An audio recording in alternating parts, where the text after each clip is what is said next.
ወደ ዕብራውያን ምዕራፍ 7 የሳሌም ንጉስና የልዑል እግዚአብሔር ካህን የሆነ ይህ መልከጼዴቅ አብርሃም ነገስታትን ገድሎ ሲመለስ ከእርሱ ጋር ተገናኝቶ ባረከው። ለእርሱም ደግሞ አብርሃም ከሁሉ አስራትን አካፈለው። የስሙም ትርጓሜ በመጀመሪያ የጽድቅ ንጉስ ነው፣ ኋላም ደግሞ የሳሌም ንጉስ ማለት የሰላም ንጉስ ነው። አባትና እናት የትውልድ ቁጥር የሉትም፣ ዘመኑም ጥንት ለሕይወቱም ፍጻሜ የለውም። ዳሩ ግን በእግዚአብሔር ልጅ ተመስሎ ለዘላለም ካህን ሆኖ ይኖራል። የአባቶች አለቃ አብርሃም ከዘረፋው የሚሻለውን አስራት የሰጠው ይህ ሰው እንዴት ትልቅ እንደነበረ እስኪ ተመልከቱ። ከሌዊ ልጆችም ክህነትን የሚቀበሉት ከሕዝቡ ማለት ከወንድሞቻቸው እነርሱ ምንም ከአብርሃም ወገብ ቢወጡ እነርሱ አስራትን በሕግ እንዲያስወጡ ትእዛዝ አላቸው። ትውልዱ ከእነርሱ የማይቆጠረው ግን ከአብርሃም አስራትን አውጥቷል፣ የተስፋ ቃል የነበረውንም ባርኳል። ትንሹም በታላቁ እንዲባረክ ክርክር የሌለበት ነገር ነው።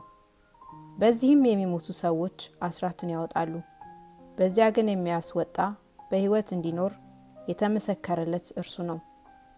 ይህም ለማለት ሲፈቅድ አስራትን የሚያስወጣ ሌዊ እንኳን በአብርሃም እጅ አስራትን ሰጥቷል። መልከጼዴቅ በተገናኘው ጊዜ ገና በአባቱ ወገብ ነበርና። እንግዲህ ሕዝቡ በሌዊ ክህነት የተመሰረተን ሕግ ተቀብለዋልና በዚያ ክህነት ፍጹምነት የተገኘ ቢሆን እንደ አሮን ሹመት የማይቆጠር እንደ መልከጼዴቅ ሹመት ግን የሆነ ሌላ ካህን ሊነሳ ወደፊት ስለምን ያስፈልጋል? ክህነቱ ሲለወጥ ሕጉ ደግሞ ሊለወጥ የግድ ነውና። ይህ ነገር የተነገረበት እርሱ በሌላ ወገን ተካፍሏልና በዚያም መሠዊያውን ያገለገለ ማንም የለም።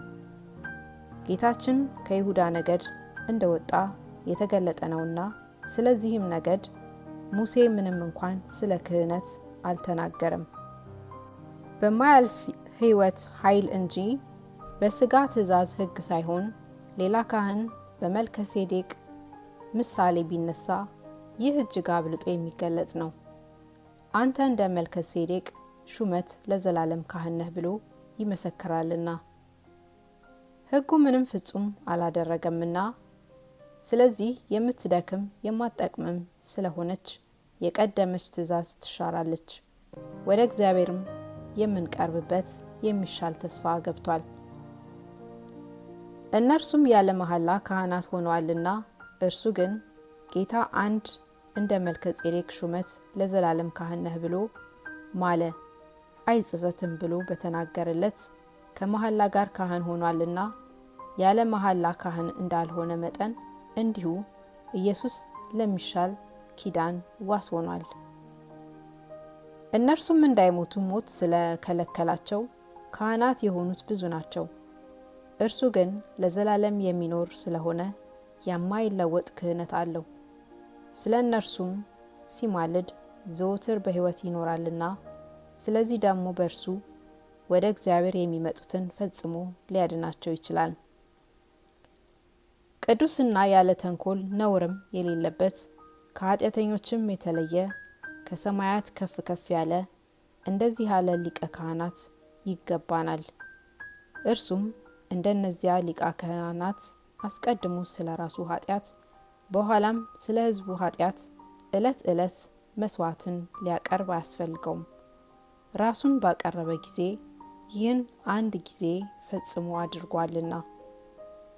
ሕጉ ድካም ያላቸውን ሰዎች ሊቀ ካህናት አድርጎ ይሾማልና፣ ከሕግ በኋላ የመጣ የመሐላውን ቃል ግን ለዘላለም ፍጹም የሆነውን ልጅ ይሾማል።